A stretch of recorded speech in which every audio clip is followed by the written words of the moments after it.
नमस्कार मित्रों, मैं आपका ज्योतिष मित्र विजय कुमार तिवारी फिर आपके समक्ष एक नया वीडियो प्रस्तुत कर रहा हूँ। श्रीमद् भागवत गीता के लगातार अनवरत व्याख्या में मैं आपको बहुत सारे श्लोकों का अर्थ और व्याख्या बता चुका हूँ। प्रसंग ये था कि संजय से धृतराष्ट्र ने पूछा कि मामकः पांडवाश्चैव किम कुर्वत संजय, कि मेरे और पांडुपुत्र क्या कर रहे हैं। तो संजय ने युद्धस्थल का सारा व्याख्यान सुनाया और दुर्योधन के गुरु द्रोणाचार्य के पास जाने के बाद उन्हें अवगत कराया कि शत्रु की सेना में कौन कौन से वीर हैं और हमारी सेना में कौन कौन से वीर हैं। तत्पश्चात दुर्योधन और पांडवों के बारे में जब संजय बताने लगे कि अब रणभेरियाँ और शंख ध्वनि कौरवों की तरफ से जो अग्रज थे पितामह भीष्म उन्होंने बजाया, तत्पश्चात पांडवों की तरफ भी जो शंख ध्वनि आने लगी उसके विषय में संजय ने कहा। संजय ने युद्ध की स्थिति के साथ साथ भगवान श्री कृष्ण का और अर्जुन के आगमन का विस्तार पूर्वक वर्णन किया और उन्होंने कहा कि भगवान श्री कृष्ण श्वेत अश्वों में, यानी कि 4 अश्व जिस पर जुड़े हुए हैं, ये अश्व चित्ररथ नामक गंधर्व ने अर्जुन को प्रदान किए थे युद्ध के लिए। और जो रथ है वह खांडव वन दाह के समय अग्निदेव ने प्रसन्न होकर अर्जुन को प्रदान किए थे युद्ध के लिए। तो भगवान श्री कृष्ण ने सारथी का रूप धारण करके अर्जुन के सारथी, यानी कहा गया पार्थ सारथी के रूप में भगवान श्री कृष्ण विराजमान हैं और साथ ही अर्जुन भी विराजमान हैं। अब भगवान श्री कृष्ण और अर्जुन के शंखों का भी वर्णन किया गया है और ये साधारण शंख नहीं है, क्योंकि जिसे पूरा संसार पालनहार के नाम से जानता है, भगवान विष्णु का रूप भगवान श्री कृष्ण हुए हैं। तो श्री कृष्ण ने जो शंख बजाया उसके विषय में आगे विस्तार से वर्णन है। पांचजन्यम ऋषिकेशो देवदत्तम धनंजयः पौंड्रम दध्मौ महाशंखम भीमकर्मा वृकोदरः। अब शंख ध्वनि के साथ भगवान श्री कृष्ण ने अपना दिव्य शंख पंचजन्य का उद्घोषण किया। तत्पश्चात अर्जुन ने अपने देवदत्त शंख को बजाया। उनकी ध्वनि अत्यंत प्रचंडकारी थी कि शत्रुओं यानी कौरवों के हृदय विदीर्ण हो गए। तत्पश्चात भीम ने अपना पौंड्र नामक विशाल शंख, क्योंकि भीम का जो शरीर था वो महाकाय था, यानी बहुत बड़ा शरीर था, और उनका शंख भी बड़ा विचित्र ध्वनि वाला था। तो वृकोदर इसलिए कहा गया है कि भीम जो है बहुत अधिक भोजन करते थे, इसलिए उन्हें वृकोदर कहा गया। भीम को भीमाकर्म भी कहा गया है, क्योंकि उनके शरीर के साथ साथ उनके कार्य भी विशाल हुआ करते थे और सभी लोग उनसे भय त्रस्त हुआ करते थे, इसलिए भीमा कहा गया है। आगे के श्लोकों में युधिष्ठिर, जो कि पांडवों में सबसे बड़े थे, उनके शंख का और नकुल और सहदेव के शंखों के बारे में चर्चा आई है। साथ ही में मैं आपको इस विषय के बारे में बता दूं कि 5 पांडवों में से अर्जुन, भीम और युधिष्ठिर तो कुंती पुत्र थे और पांडुराज की दूसरी पत्नी माद्री के पुत्र नकुल और सहदेव थे। अनंत विजयम राजा कुंती पुत्रो युधिष्ठिरः नकुलः सहदेवश्च सुघोष मणिपुष्पकौ। यानी कि अनंत विजय जो शंख था वो युधिष्ठिर यानी पांडु अग्रज ने बजाया। तत्पश्चात नकुल और सहदेव ने भी सुघोष और मणिपुष्पक नाम से शंख बजाया, जो कि शत्रुओं के हृदय विदीर्ण करने वाले थे। अन्य वीरों ने भी अपने शंख बजाए, उसके बारे में श्लोक है।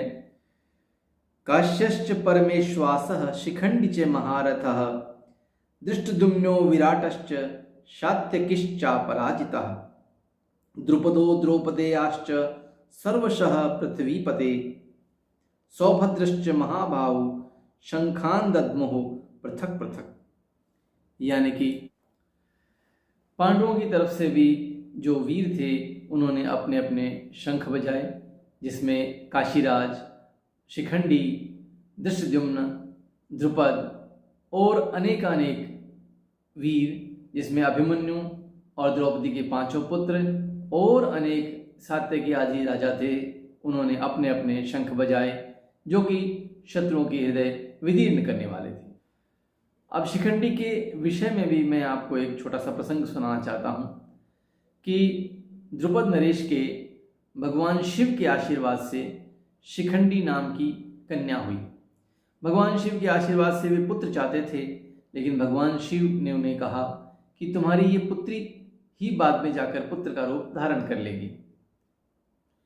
भगवान शिव के इस सत्य वचन पर द्रुपद को पूर्ण विश्वास था और द्रुपद ने उस पुत्री का लालन पालन और जो पोषण था वो पुत्र के रूप में ही किया। जीवन पर्यंत उन्हें पुरुषों के वस्त्र पहनाए और महारानी भी उन्हें पुत्रवत ही समझती थी। तो जब विवाह का समय आया तो शिखंडी का विवाह किया गया। दशारण देश के राजा हिरण्यवर्मा की कन्या के साथ इनका विवाह किया गया। तो उस समय जब विवाह के उपरांत पता लगा कि ये तो एक स्त्री है, तो वे बड़ी खिन्न हुई और दुख महसूस हुआ। तो उन्होंने दासियों के माध्यम से अपने पिता को ये संदेश भिजवाया कि जो शिखंडी है वो एक कन्या रूपी रत्न है और पुरुष नहीं है। तो इस बात पर आहत होकर उनके पिता ने, हिरण्यवर्मा ने, और द्रुपद पर युद्ध के लिए आदेश दे दिया। युद्ध की विभीषिका से बचने के लिए द्रुपद भगवान शिव की आराधना में लीन हो गए। तो शिखंडी ने सोचा कि इसका कारण मैं ही हूँ, तो वे अपने शरीर को दाह करने के लिए, अपने जीवन को समाप्त करने के लिए और वन की ओर चले गए। शिखंडी जब अपना शरीर त्यागने के लिए वन को गए तो वहाँ पर स्थूणाकर्ण नाम के यक्ष ने उन्हें रोका और उनके इस दुख का कारण पूछा। जब दुख का कारण बताया गया तो यक्ष ने अपना पुरुषत्व 1 वर्ष के लिए शिखंडी को प्रदान कर दिया और शिखंडी पुरुष हो गया और स्थूणाकर्ण ने स्त्री का रूप धारण कर लिया। अब इस बात पर जो है इनके जो देवादिदेव कुबेर हैं वो खिन्न हुए और क्रोधित हुए। कुबेर के खिन्न होने पर, क्रोधित होने पर उन्होंने यक्ष को सदैव के लिए स्त्री का रूप प्रदान कर दिया और तत्पश्चात शिखंडी जो है वो पुरुषत्व का रूप धारण कर चुके थे।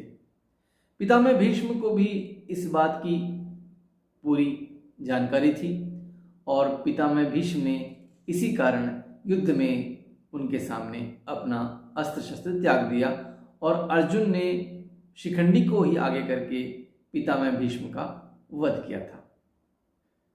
पांडवों की ओर से जब इतने सारे शंखों की ध्वनि कौरवों के द्वारा सुनी गई तो उनके सारे शरीर और हृदय विदीर्ण हो गए और उनके मन में भय उत्पन्न हो गया। इस भय के विषय में ये श्लोक लिखा गया है। स घोषो धार्तराष्ट्राणां हृदयानि व्यदारयत् नभश्च पृथ्वीं चैव तुमुलो व्यनुनादयन्। यानी कि इन भयानक शंखों की ध्वनि से शत्रुओं के हृदय विदीर्ण हो गई और आकाश में प्रचंड ध्वनि का आगाज हुआ। आपको विदित है कि भीम के वचन अनुसार भगवान श्री कृष्ण और अर्जुन जिस रथ पर बैठे थे उनकी पताका पर भगवान हनुमान जी का भी वास था, क्योंकि युद्ध के लिए वे भी सहयोगी थे। अथ व्यवस्थितान् दृष्ट्वा धार्तराष्ट्रान् कपिध्वजः प्रवृत्ते शस्त्र संपाते धनुरुद्यम्य पांडवः। ऋषिकेशं तदा वाक्यमिदमाह महीपते। अर्जुन उवाच सेनयोरुभयोर्मध्ये रथं स्थापयामि अच्युतः। कि हे भगवान श्री कृष्ण, आप मेरे रथ को दोनों सेनाओं के मध्य लेकर चलिए। वहाँ पर अर्जुन ने अपने सगे संबंधियों, दादा ताऊ आदि जितने भी परिवार के सगे संबंधी थे उनका आकलन किया और भगवान श्री कृष्ण को सारथी के रूप में साथ लेकर अर्जुन का रथ भगवान श्री कृष्ण दोनों सेनाओं के मध्य लेकर चल दिए। अब दोनों सेनाओं के मध्य भगवान श्री कृष्ण का और अर्जुन का रथ खड़ा है।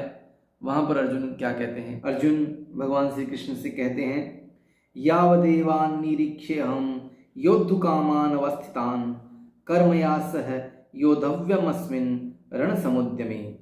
यानी कि हे भगवान श्री कृष्ण, मैं इन सगे संबंधियों को देखना चाहता हूँ कि मुझे किन किन परिवार वालों के साथ युद्ध करना है, मैं किन को मारूंगा और कौन मेरे साथ युद्ध करेंगे।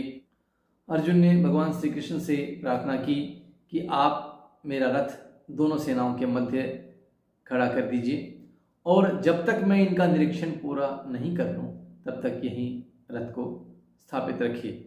मैं दोनों सेनाओं में देखना चाहता हूँ कि मैं किन किन से युद्ध करूँगा और कौन कौन मेरे साथ युद्ध करेंगे।